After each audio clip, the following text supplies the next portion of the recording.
नमस्कार दोस्तों, मेरा नाम है प्रदीप। स्वागत है आपका स्टडी सर्च पॉइंट के यूट्यूब चैनल पर। हमारी प्राचीन भारतीय इतिहास विषय की प्रश्न श्रृंखला चल रही थी, उसी को हम आगे बढ़ाएंगे।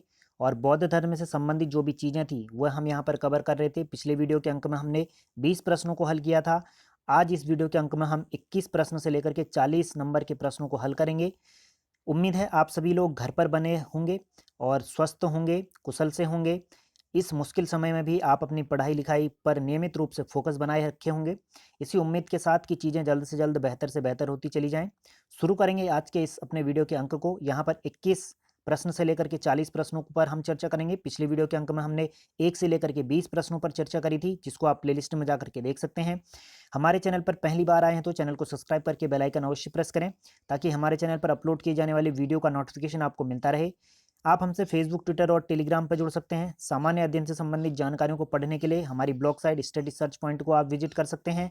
वीडियो में किसी भी तरह के सुधार को लेकर के सुझाव हो, वीडियो में किसी भी तरह की त्रुटि नजर आपको आती है तो उसके लेकर के आप कमेंट बॉक्स में कमेंट अवश्य करें, ताकि आने वाले वीडियो के अंकों में हम सुधार करके आप सभी साथियों तक बेहतर से बेहतर वीडियो पहुंचा सकें। इसके अलावा वीडियो पसंद आता तो अपने साथियों से भी अवश्य साझा करें। तो शुरू करेंगे। प्रश्न संख्या 21 पर पहुंचेंगे हम सीधे सीधे, क्योंकि 20 प्रश्नों को हमने पहले ही यहाँ पर कवर कर लिया था। तो 21वां प्रश्न आपकी स्क्रीन पर पूछा जा रहा है, निम्नलिखित में से कौन सा बौद्ध स्थल फाल्गु नदी के तट पर स्थित है? फाल्गु नदी के तट पर कौन सा स्थल है, यह आपको बताना है। Option A Sarnath, option B Lumbini, option C Bodhgaya, option D Kushinagar. तो फाल्गु नदी के तट पर कौन सा शहर, कौन सा बौद्ध स्थल जो प्रसिद्ध है, वो आपको बताना था। सही उत्तर की बात करेंगे तो ऑप्शन बी बिल्कुल सही है। ऑप्शन सी, माफ कीजिएगा, ऑप्शन सी बोधगया जो है वो फाल्गु नदी के तट पर स्थित है। फाल्गु नदी जो है वो आगे चल करके निरंजना नदी के नाम से ही जानी जाती है। ठीक है, यहाँ पर जो निरंजना नदी है, निरंजना नदी की यहाँ दो नदियाँ निरंजना और मोहना, ये मिलने के बाद जो है कि ये एक निरंजना नदी बनती है। ठीक है, जो फाल्गु नदी है। तो आपको ये ध्यान देना है, जो निरंजना नदी है ये दो छोटी छोटी धाराओं में बढ़ जाती है, निरंजना और मोहना, जो कि मिलने के बाद आगे बन के फाल्गु नदी बनती है। तो निरंजना नदी या फाल्गु नदी कुछ भी ऑप्शन में आए तो वह बोध गया जो है उन्हीं के निकट स्थित है। ठीक है, बोध गया किस नदी के तट पर स्थित है? तो फाल्गु या निरंजना नदी के तट पर स्थित है। यहीं पर गौतम बुद्ध ने जो है कि ज्ञान की प्राप्ति करी थी। पीपल वृक्ष के नीचे, साल वृक्ष के नीचे महावीर स्वामी ने ज्ञान प्राप्त करा था। जैन धर्म से संबंधित थे, लेकिन बौद्ध धर्म से संबंधित गौतम बुद्ध ने पीपल वृक्ष के नीचे फाल्गु या निरंजना नदी के तट पर बोध गया में ज्ञान की प्राप्ति करी थी। बढ़ेंगे अगले प्रश्न की तरफ। 22वां प्रश्न आपकी स्क्रीन पर पूछा जा रहा है, गौतम बुद्ध ने अपनी मृत्यु के उपरांत बौद्ध संघ के नेतृत्व के लिए किसे नामित किया था? बौद्ध संघ के नेतृत्व के लिए किसे नामित किया था गौतम बुद्ध ने? ऑप्शन ए देवदत्त को, ऑप्शन बी महाकश्यप को, ऑप्शन सी आनंद को, ऑप्शन डी उपरोक्त में से कोई नहीं।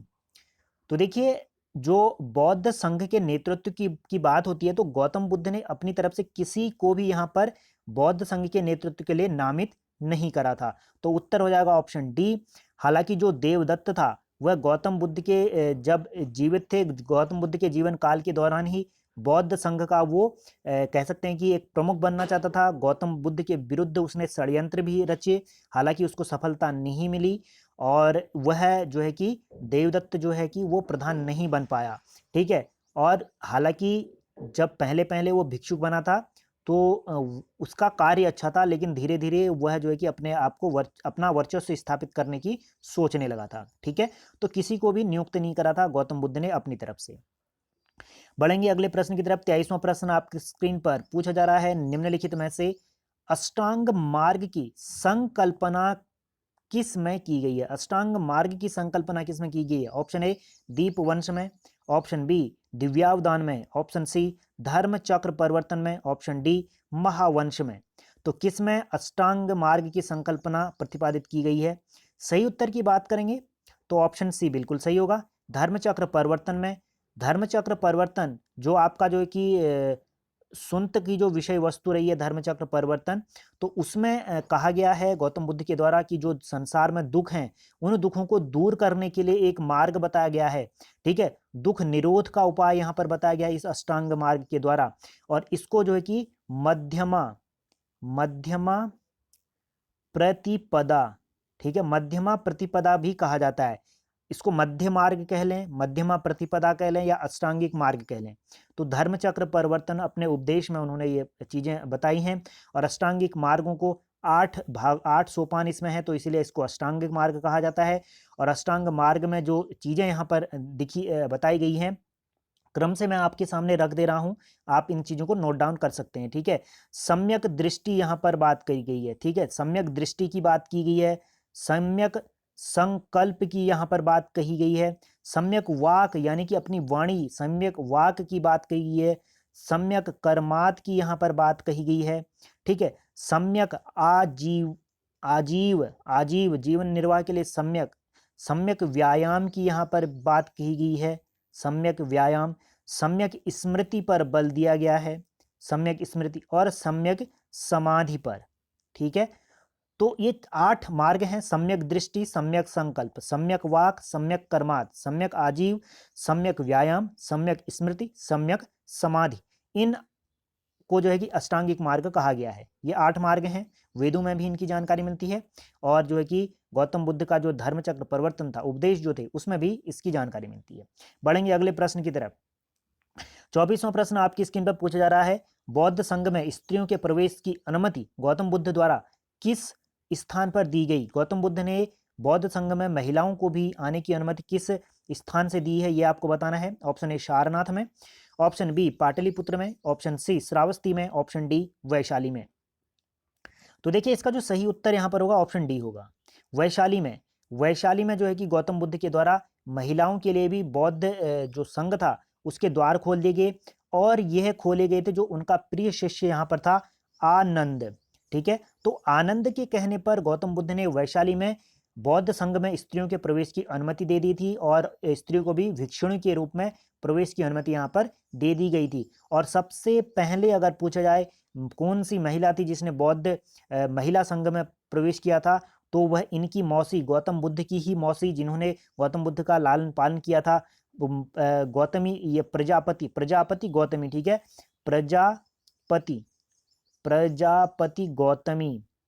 प्रजापति गौतमी ही पहली महिला थी, और इनके साथ जो है कि एक और महिला यहाँ पर आई हुई थी।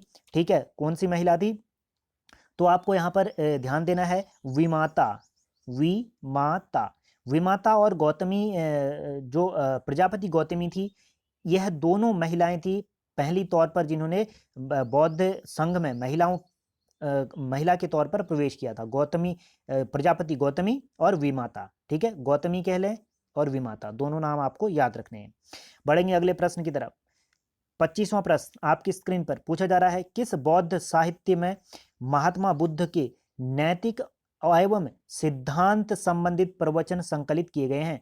ऑप्शन ए सुंत पिटक में, ऑप्शन बी अभिधम्म पिटक में, ऑप्शन सी विनय पिटक में, ऑप्शन डी यमक पिटक में। तो किस पिटक में गौतम बुद्ध के नैतिक सिद्धांतों का प्रतिपादन किया गया प्रवचन के तौर पर? सही उत्तर की बात करेंगे तो ऑप्शन यहां पर ए होगा, यानी कि सुंत पिटक में। सुंत पिटक जो संबंधित है वो नैतिक सिद्धांतों से संबंधित है। ठीक है, सुंत पिटक में नैतिक सिद्धांतों को प्रतिपादित किया गया है, जबकि जो विनय पिटक यहाँ पर है, विनय पिटक में जो दैनिक जीवन संबंधी हैं, दैनिक जीवन से संबंधित जो आचार विचार नियम, जो नियम बनाए गए हैं, दैनिक जीवन से संबंधित जो नियम हैं वो विनय पिटक में मिलते हैं, जबकि नैतिक सिद्धांतों से संबंधित जो चीजें मिलती हैं वो सुंत पिटक में मिलती हैं। और जो अभिधम्म पिटक है, अभिधम्म पिटक, आपको ध्यान देना, अभिधम्म पिटक में दार्शनिक सिद्धांत दिए गए हैं। अभिधम्म पिटक में किसके सिद्धांत दिए गए हैं? बहुत बार यहां से प्रश्न पूछा गया है घुमा फिरा के, आपको 360 डिग्री के एंगल से सारी चीजों को सोचना है कि किस तरह से प्रश्न बन सकते हैं। भाषा को बदल बदल करके हर परीक्षा में यहाँ से प्रश्न पूछे जाते हैं। आप किसी भी स्टेट के पीसीएस की एग्जाम दे रहे हैं या यूपीएससी का एग्जाम आप दे रहे हैं तो वहाँ भी आप देख लें, तो भाषा बदल बदल करके हर साल यहाँ से प्रश्न पूछे जाते हैं। तो आपको ध्यान देना, अभिधम्म पिटक में दार्शनिक सिद्धांतों का उल्लेख मिलता है, जबकि विनय पिटक में जो दैनिक जीवन से संबंधित आचार विचार नियम हैं उनके बारे में जानकारी मिलती है। सुंत पिटक में नैतिक एवं सिद्धांत से संबंधित जानकारी हमें मिलती है, और अभिधम्म पिटक में मुख्य रूप से आपको ध्यान देना, अभिधम्म पिटक में 7 ग्रंथों की रचना यहाँ पर की गई है। अभिधम्म पिटक में 7 ग्रंथों की रचना यहाँ पर की गई है, जिसमें जो है कि जो यमक जो पिटक है वो यमक पिटक आपका अभिधम्म पिटक के अंतर्गत ही आता है। धातु कथा भी इसी के अंतर्गत आता है और पट्टान भी इसी के अंतर्गत आता है। ठीक है, पट्टान, यमक और धातु कथा सब ये अभिधम्म पिटक के अंतर्गत आती हैं। 26वां प्रश्न आपकी स्क्रीन पर पूछा जा रहा है, अशोकाराम विहार किस स्थान पर है, किस स्थान पर स्थित है, यह आपको बताना है। ऑप्शन ए पाटलिपुत्र में, ऑप्शन बी राजगृह में, ऑप्शन सी सारनाथ में, ऑप्शन डी लुम्बिनी में। सही उत्तर की अगर बात करेंगे तो जो अशोकाराम विहार है वह पाटलिपुत्र में है। अशोकाराम विहार को मौर्य शासक अशोक महान के द्वारा बनाया गया था। अशोक महान के द्वारा ही जो है कि पाटलिपुत्र में अशोकाराम विहार बनाया गया था। और अशोकाराम विहार जो है वो आपको ध्यान देना है किसके निरीक्षक में बनाया गया है, किसकी देखरेख में बनाया था, कौन सा बौद्ध भिक्षुक था, तो वह बौद्ध भिक्षुक था इंद्रगुप्त। कौन था? इंद्रगुप्त के निर्देशन में इस अशोकाराम विहार को बनाया गया, इसने निरीक्षक करा था। और तीसरी बौद्ध संगीत जो सभा थी वो अशोक के समय यहीं पर हुई थी। ठीक है, इसी अशोकाराम विहार में ही जो है कि तीसरी बौद्ध संगीत का आयोजन किया गया था, जो कि 247 ईसा पूर्व का समय था। इंद्रगुप्त जो था वो थेरवाद का समर्थक था। थेरवाद, जैसे कि बौद्ध धर्म में हम देखते हैं कि दो मत यहाँ पर प्रमुख रूप से थे। एक तो थेरवाद था, थेरवाद को यहाँ पर स्थविर भी कहा गया है, स्थविर या थेरवाद। ठीक है, थेरावादी कह लें, थेरावादी या थेरवाद। ठीक है, और दूसरा जो था वो महासंघिक था। महासंघिक जो थे, जिनका चतुर्थ बौद्ध संगीत में बोलबाला रहा था, महासंघिक। तो महासंघिक जो था वो सर्वास्तिवादी था। ठीक है, सर्वास्तिवादी महासंघिक यहां पर रहे थे। तो महासंघिक कौन से थे? सर्वास्तिवादी। ठीक है, सर्वास्तिवादी और थेरावादी। तो ये दो विचारधाराएं यहां पर थी, सर्वास्तिवादी और थेरावादी। तो थेरावादी मत का जो मानने वाला था वो था इंद्रगुप्त, जिसके निर्देशन में अशोकाराम विहार पाटलिपुत्र में बनाया था अशोक के शासनकाल में। बढ़ेंगे अगले प्रश्न की तरफ। 27वां प्रश्न आपकी स्क्रीन पर पूछा जा रहा है, विश्व का सबसे ऊंचा कहा जाने वाला विश्व शांति स्तूप कहाँ है? विश्व का सबसे ऊंचा कहा जाने वाला विश्व शांति स्तूप कहाँ स्थित है? ऑप्शन ए सारनाथ उत्तर प्रदेश में, ऑप्शन बी श्रावस्ती उत्तर प्रदेश में, ऑप्शन सी बोधगया बिहार में, ऑप्शन डी राजगीर बिहार में। तो कहां पर शांति स्तूप विश्व का सबसे ऊंचा स्थित है, यह आपको बताना था। सही उत्तर की बात करेंगे तो ऑप्शन डी बिल्कुल सही होगा, राजगीर बिहार में।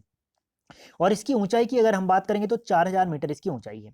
राजगीर की जो पहाड़ियां हैं, राजमहल की पहाड़ियां, राजगीर की जो पहाड़ियां हैं, वहां पर यह स्थित है विश्व का सबसे ऊंचा शांति स्तूप, जो कि 4000 मीटर की ऊंचाई इस स्तूप की है। ठीक है, तो विश्व में का जो है कि सबसे ऊंचा कहा जाने वाला शांति स्तूप कहां पर है? राजगीर बिहार में, 400 मीटर जिसकी ऊंचाई है। बढ़ेंगे अगले प्रश्न की तरफ। 28वां प्रश्न आपकी स्क्रीन पर पूछा जा रहा है, सर्वप्रथम स्तूप शब्द का उल्लेख कहां मिलता है? स्तूप शब्द का उल्लेख कहां पर मिलता है, यह आपको बताना। ऑप्शन ए अष्टाध्यायी में, ऑप्शन बी ऋग्वेद में, ऑप्शन सी जातक कथाओं में, ऑप्शन डी अर्थशास्त्र में। सही उत्तर की अगर हम बात करेंगे तो ऑप्शन बी ऋग्वेद में स्तूप शब्द का सबसे पहले हमें उल्लेख मिलता है। ऋग्वेद के अलावा जो है कि हमें अथर्ववेद में भी, ठीक है, अथर्ववेद में भी हमें स्तूप शब्द का उल्लेख मिलता है। और जो वाजसनेयी संहिता है, ठीक है, वाजसनेयी संहिता में भी आपका जो है कि स्तूप शब्द का उल्लेख मिलता है।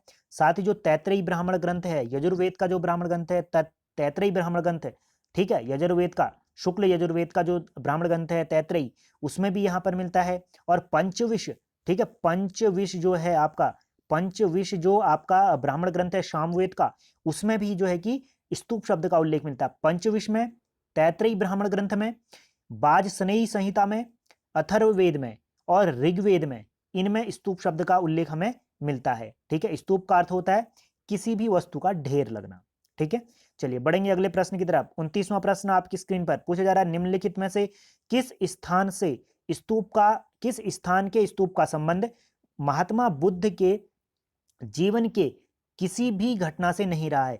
तो निम्नलिखित में से किस स्थान के स्तूप का संबंध महात्मा बुद्ध के जीवन की किसी भी घटना से संबंधित नहीं रहा है? Option A Sarnath stupa, option B Kushinagar stupa, option C Sanchi stupa, option D Bodh Gaya स्तूप। तो देखिए सही उत्तर की बात करेंगे तो ऑप्शन सी होगा, क्योंकि सारनाथ स्तूप, सारनाथ में सबसे पहले यहाँ पर अपना उपदेश दिया था 5 ब्राह्मणों को गौतम बुद्ध ने, तो धर्मचक्र परिवर्तन के रूप में जाना जाता है प्रथम उपदेश के तौर पर। कुशीनगर, कुशीनगर की बात करते तो कुशीनगर में गौतम बुद्ध की मृत्यु हुई थी, महापरिनिर्वाण यहाँ पर हुआ था। बोध गया की अगर बात करते हैं तो बोध गया में गौतम बुद्ध ने ज्ञान प्राप्त करा था, जो कि आपका जो है कि निरंजना नदी के तट पर, जो कि फाल्गु नदी कहलाती है, तो उसके तट पर इन्होंने बोध गया में जो है कि ज्ञान प्राप्त करा था। सांची स्तूप मध्य प्रदेश में है। यह किसी भी बौद्ध की गौतम बुद्ध के जीवन से संबंधित नहीं है, ये केवल एक बौद्ध धर्म का प्रतीक है। ठीक है, चलिए बढ़ेंगे अगले प्रश्न की तरफ। 30वां प्रश्न आपकी स्क्रीन पर। टाइपिंग थोड़ा सा यहाँ पर मिस्टेक है, आपको ध्यान देना है। यहाँ पर होगा अनात्मवाद, अनात्मवाद, अनात्मवाद की बात हो रही है यहाँ पर। ठीक है, अनात्मवाद का सिद्धांत और क्षणिकवाद का सिद्धांत किस या किन धर्मों से संबंधित रहा है? तो अनात्मवाद का जो सिद्धांत है और क्षणिकवाद का जो सिद्धांत है वो किस धर्म से संबंधित रहा है, ये आपको बताना है। ऑप्शन ए बौद्ध धर्म जैन धर्म से, ऑप्शन बी बौद्ध धर्म सांख्य दर्शन से, ऑप्शन सी बौद्ध धर्म वेदांत से, ऑप्शन डी बौद्ध दर्शन से। तो अनात्मवाद जो है और क्षणिकवाद जो है वो किस धर्म से संबंधित रहा है, इन चारों में से आपको बताना है। सही उत्तर की बात करेंगे तो ऑप्शन डी होगा, बौद्ध धर्म से ही संबंधित रहे दोनों के दोनों सिद्धांत, भले वो क्षणिकवाद का सिद्धांत हो या अनात्मवाद का सिद्धांत हो। अनात्मवाद का जो सिद्धांत रहा है वह जो गौतम बुद्ध के द्वारा जो है कि प्रतीत समुत्पाद जो दिया था, प्रतीत समुत्पाद कौन सा, एक इन्होंने सिद्धांत दिया था गौतम बुद्ध के द्वारा, प्रतीत समुत्पाद। ठीक है, प्रतीत समुत्पाद यहां पर होगा, यहां पर मुतपाद। ठीक है, समुत्पाद, प्रतीत समुत्पाद, प्रतीत समुत्पाद में इन्होंने इस सिद्धांत का, अनात्मवाद के सिद्धांत को बताया था। और अनात्मवाद के सिद्धांत को एक नाम से और जाना जाता है जिसका नाम है नैरात्मवाद, नैरात्म। ठीक है, नैरात्मवाद के नाम से भी इस अनात्मवाद के सिद्धांत को जाना जाता है। जो गौतम बुद्ध ने कहा था कि जो भी सर्व है वह अनात्म, सर्व को ही उन्होंने अनात्म कहा है। ठीक है, सर्व को ही अनात्म उन्होंने कहा था, यानी कि उन्होंने जो कहा था न तो आत्मा नामक न नित्य द्रव का अस्तित्व है, न ही भौतिक पदार्थ नामक जड़ द्रव का। उन्होंने कहा था कि द्रवता, एकता और जो नित्यता है वह एक कल्पना मात्र है। ठीक है, किसी भी चीज को उन्होंने कहा था कि स्थिर नहीं है। ठीक है, और क्षणिकवाद का सिद्धांत भी बौद्ध धर्म में ही दिया गया है। क्षणिकवाद का जो सिद्धांत था वो गौतम बुद्ध ने स्वयं जो है कि जो सिद्धांत है उसमें अपने सिद्धांत में इन्होंने स्वयं इसको स्वीकारा हुआ था। और क्षणिकवाद जो है कि अनित्यवाद का तार्किक विकास जो है कि जो गौतम बुद्ध थे, गौतम बुद्ध का महापरिनिर्वाण हो गया था उसके बाद ये अस्तित्व में आया था क्षणिकवाद। ठीक है, हालांकि बौद्ध दर्शन में क्षणिकवाद को स्वीकार किया गया है, लेकिन बुद्ध ने जो है कि स्वयं जो कि अनित्यवाद का जो सिद्धांत है उसको प्रमाणित किया था। और क्षणिकवाद और अनित्यवाद का जो सिद्धांत है वो बुद्ध की मृत्यु के बाद आया है। और यहाँ पर आपको ध्यान देना है, जो गौतम बुद्ध थे, ठीक है, गौतम बुद्ध ने यहाँ पर उन्होंने संसार में किसी भी वस्तु को जो है कि स्थायी और नित्य नहीं माना था, यानी कि कोई भी चीज स्थिर नहीं है ऐसा माना था गौतम बुद्ध ने। बढ़ेंगे अगले प्रश्न की तरफ। 31वां प्रश्न आपकी स्क्रीन पर पूछा जा रहा है। गौतम बुद्ध पर सर एडविन एर्नाल्ड एक लेखक हैं, तो इन्होंने जो पुस्तक लिखी है the light of the Asia, the light of the Asia किस पर आधारित है ये आपको बताना है। दिव्यावदान, यहां पर फिर से टाइपिंग मिस्टेक है, यहां पर दिव्यावदान होगा। ठीक है, दिव्यावदान में ऑप्शन बी सुंत पिटक पर, ऑप्शन सी अभिधम्म पिटक पर, ऑप्शन डी ललित विस्तार पर। सही उत्तर की बात करेंगे ऑप्शन डी बिल्कुल सही होगा, ललित विस्तार पर। जो the light of the Asia लिखी है, ठीक है, the light of the Asia जो सर एडविन एर्नाल्ड की पुस्तक है। इन्होंने जो है कि इसको प्रकाशित किया था 1879 में, यानी कि 1879 में, ठीक है, 1879 में इन्होंने इस पुस्तक को प्रकाशित किया था 1879 में।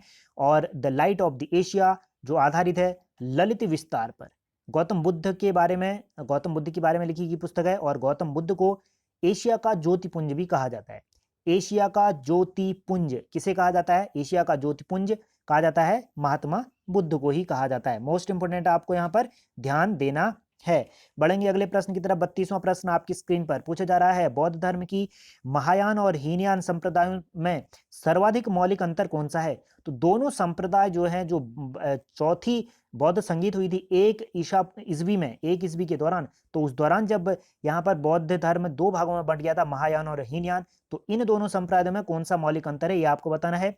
ऑप्शन ए अहिंसा पर बल, ऑप्शन बी जाति रहित समाज, ऑप्शन सी स्तूप पूजा, ऑप्शन डी देवी देवताओं की पूजा। सही उत्तर की अगर हम बात करेंगे तो इसमें जो सही उत्तर होगा ऑप्शन डी होगा, देवी देवताओं की पूजा। इन दोनों में मौलिक अंतर है, ठीक है। जो बौद्ध धर्म की जो हीनयान शाखा महायान शाखा है, उन दोनों में मौलिक अंतर देवी देवताओं को पूजा को लेकर के है। हीनयान में जो है कि बुद्ध को एक महापुरुष माना जाता है, जबकि जो महायान है, महायान में क्या बुद्ध को एक क्या माना जाता है? बुद्ध को एक देवता माना जाता है। तो यही देवी देवताओं की पूजा के संदर्भ में इन दोनों में एक मौलिक अंतर है।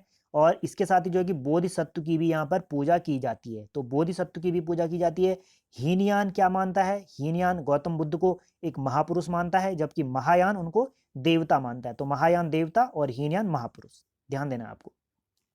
बढ़ेंगे अगले प्रश्न की तरफ। 33वां प्रश्न आपकी स्क्रीन पर पूछा जा रहा है, निम्नलिखित में से किसने मूर्ति पूजा की नींव रखी थी? ऑप्शन ए वैदिक धर्म ने, ऑप्शन बी जैन धर्म ने, ऑप्शन सी बौद्ध धर्म ने, ऑप्शन डी आजीवकु ने। तो किसने मूर्ति पूजा की नींव रखी थी ये आपको बताना था। सही उत्तर की बात करेंगे तो ऑप्शन सी होगा, बौद्ध धर्म ने सबसे पहले मूर्ति पूजा की नींव रखी थी। और सबसे पहले माना जाता है कि जो पूजा की गई थी वह जो पृथ्वी में पूजित जो मानव की प्रतिमा थी वो बुद्ध की ही रही थी। तो इसीलिए बुद्ध को या बौद्ध धर्म को जो है कि बुद्ध को पहला पूजित मानव कहा जाता है। और मूर्ति पूजा का जो श्रेय जाता है शुरू करने का वह बौद्ध धर्म को जाता है, क्योंकि सबसे पहले बुद्ध की प्रतिमाओं की पूजा की जाने लगी। और जिसमें जो है कि महायान शाखा की अनुयायियों ने सर्वप्रथम मूर्ति पूजा को बल दिया था, यानी कि बुद्ध की मूर्ति स्थापित करी थी महायान शाखा ने, बौद्ध की महायान शाखा ने, जो कि गौतम बुद्ध को भगवान मानती है, ठीक है। चलिए बढ़ेंगे अगले प्रश्न की तरफ। अगला प्रश्न आपकी स्क्रीन पर पूछा जा रहा है, गांधार शैली की मूर्ति, गांधार शैली की जो मूर्तियां हैं उसमें जो बुद्ध के सारनाथ में हुए जो प्रथम धर्म उपदेश से संबंधित प्रवचन मुद्रा क्या है? तो जो प्रथम उपदेश यहाँ पर गौतम बुद्ध ने दिया था सारनाथ में 5 ब्राह्मणों को, उनमें जो उनकी मुद्रा थी बैठने की वह आपको बतानी है। ऑप्शन ए ध्यान मुद्रा, ऑप्शन बी अभय मुद्रा, ऑप्शन सी भूमि स्पर्श मुद्रा, ऑप्शन डी धर्म चक्र मुद्रा। सही उत्तर आपको बताना है इनमें से। सही उत्तर की बात करेंगे तो ऑप्शन डी होगा, धर्म चक्र मुद्रा यहाँ पर रही थी।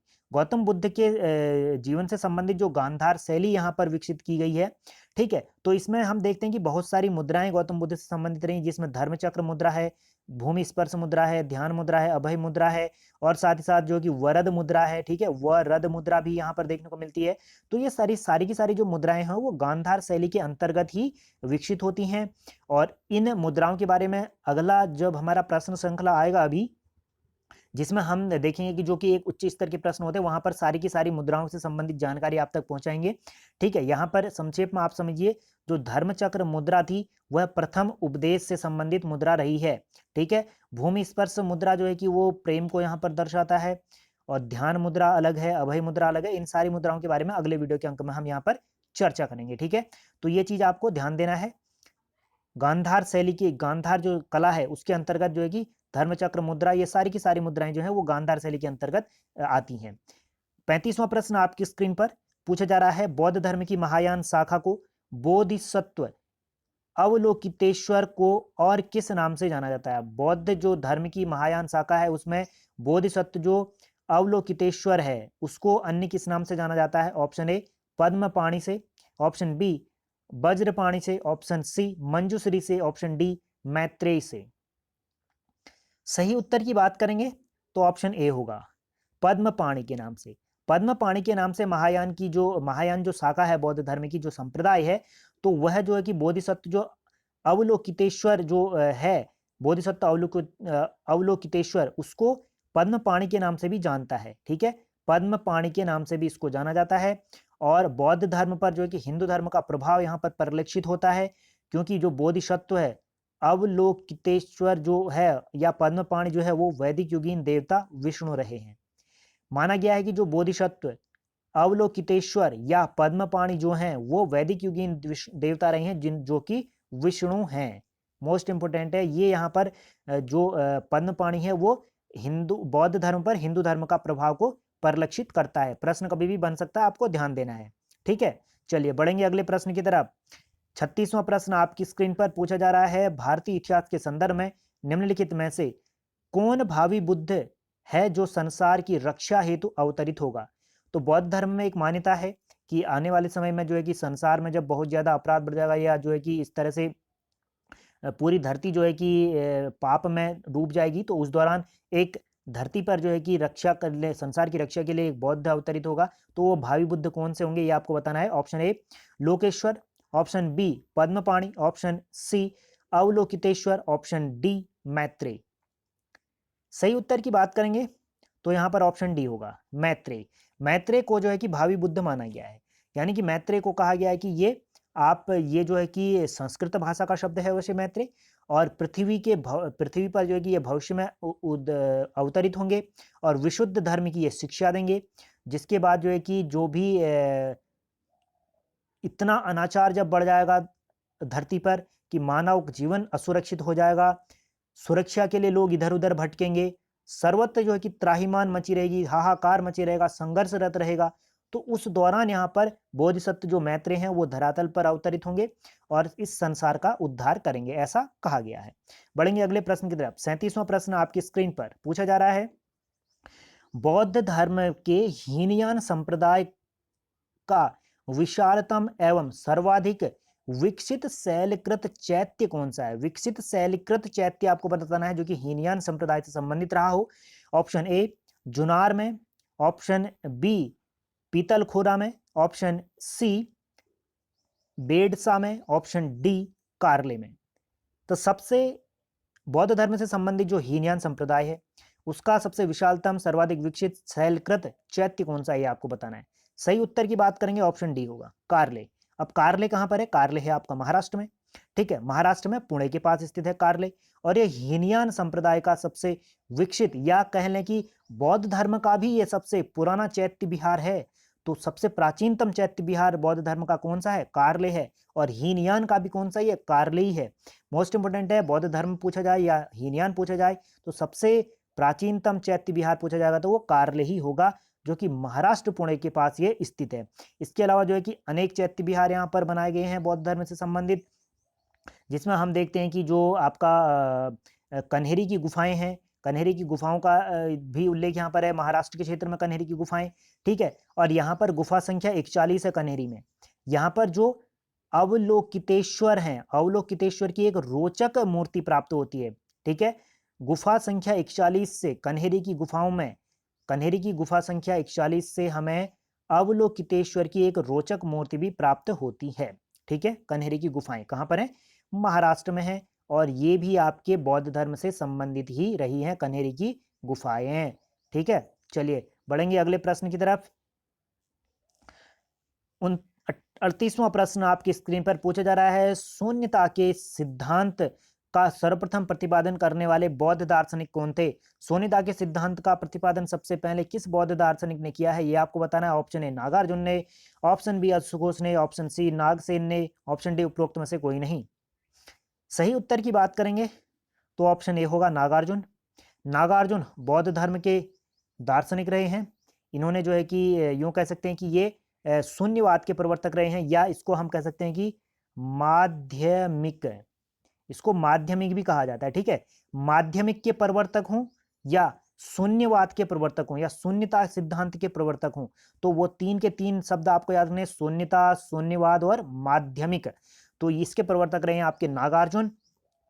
और नागार्जुन जो थे उन्होंने जो है कि इसे सापेक्षवाद भी कहा गया है।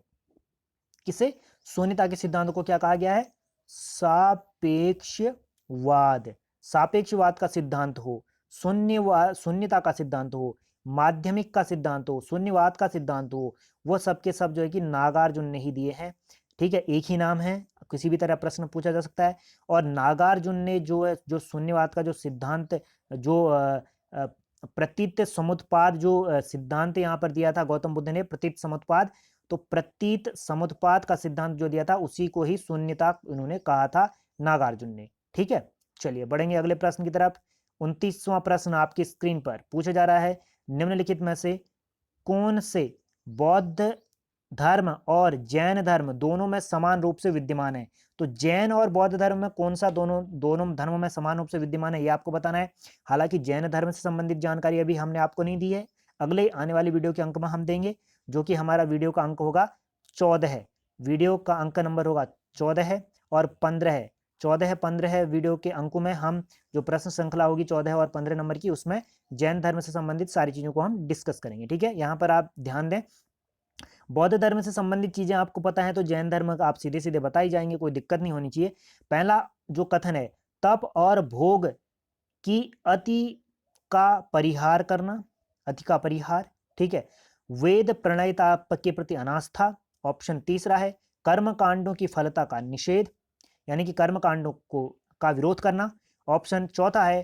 प्राणियों की हिंसा का निषेध, यानी कि अहिंसा पर बल देना। तो कौन सा कथन आपको चुनना है कि कौन सा सही है? ऑप्शन ए पहला, दूसरा, तीसरा, चार के चारों जो है कि दोनों धर्मों में समान रूप से विद्यमान है। ऑप्शन बी दूसरा, तीसरा, चौथा। ऑप्शन सी पहला, तीसरा, चौथा। ऑप्शन डी केवल एक और दो। देखिए, सही उत्तर की हम बात करेंगे तो ऑप्शन बी होगा।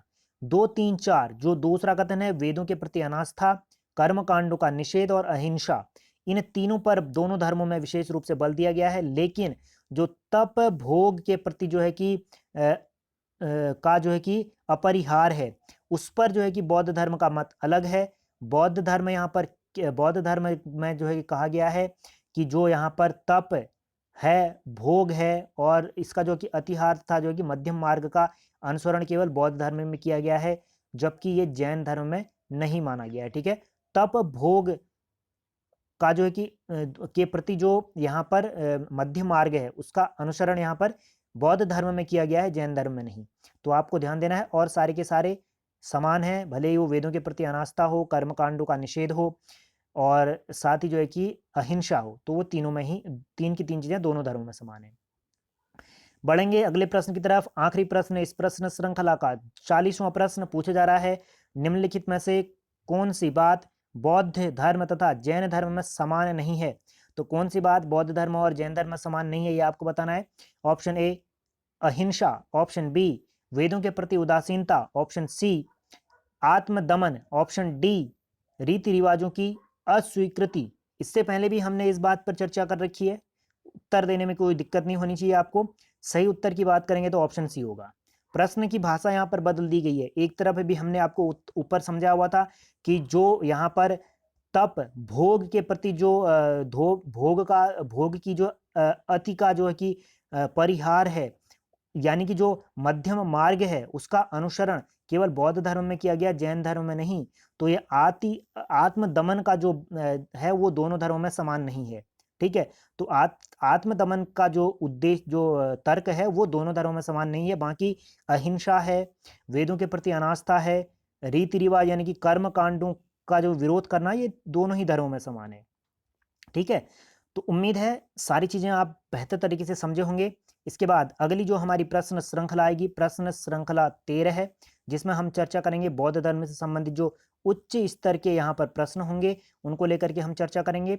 और आप कमेंट बॉक्स में कमेंट करके बताएं कि ये प्रश्न श्रृंखला आपको कैसी लग रही है। साथ ही आपके क्या विचार हैं, क्या सुधार को लेकर के आपके क्या विचार हैं कि इन वीडियो के अंकों में किस तरह से सुधार किया जाए, किस तरह की जानकारी आप देखना चाहते हैं। अपने सुझावों को हमसे अवश्य साझा करें, ताकि आने वाले वीडियो के अंकों में हम सुधार करते हुए बेहतर से बेहतर वीडियो आप तक पहुंचा सकें और अच्छी अच्छी जानकारियां आप तक देते रहें। ठीक है, तो उम्मीद है घर पर बने रहें, स्वस्थ रहें, सेहतमंद रहें, अपने अपनों का ध्यान रखें, अपने आसपास के जरूरतमंद लोगों की सहायता करें जितनी आपके पास सामर्थ्यता है, और अपनी पढ़ाई पर नियमित फोकस बनाए रखें।